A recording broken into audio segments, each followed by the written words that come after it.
लोक जनशक्ति पार्टी रामविलास के दिल्ली प्रदेश पार्टी कार्यालय में आयोजित सदस्यता अभियान के दौरान पार्टी के दिल्ली प्रदेश अध्यक्ष शंकर मिश्रा ने लोजपा दिल्ली प्रदेश उपाध्यक्ष के पद पर अनुपम झा को मनोनीत किया। ये नियुक्ति केंद्रीय खाद्य प्रसंस्करण उद्योग मंत्री एवं पार्टी प्रमुख चिराग पासवान के निर्देशानुसार की गई है।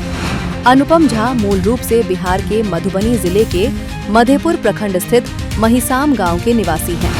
वहीं महिसाम गांव के ही युवा कार्यकर्ता मुकेश झा को दिल्ली प्रदेश सचिव के पद पर नियुक्त किया गया।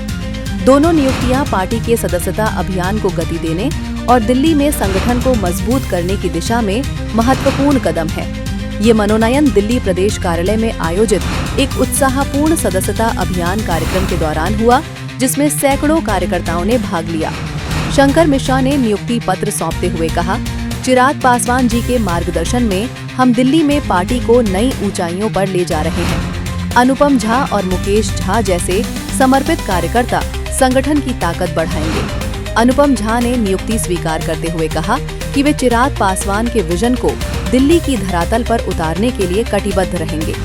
महिसाम गांव में इन नियुक्तियों पर खुशी की लहर दौड़ गई है। ग्रामीणों ने इसे गांव का गौरव बताया और दोनों युवाओं को बधाई दी। ग्रामीणों ने कहा, अनुपम और मुकेश हमारे गांव के गौरव हैं। उनकी मेहनत से पार्टी को और मजबूती मिलेगी। लोजपा रामविलास बिहार से दिल्ली तक अपने संगठन विस्तार पर जोर दे रही है। चिराग पासवान के नेतृत्व में पार्टी सामाजिक न्याय और विकास के मुद्दों पर सक्रिय है। ये नियुक्तियां मिथिला क्षेत्र के युवाओं को राष्ट्रीय पटल पर नई पहचान दिलाने का संकेत है।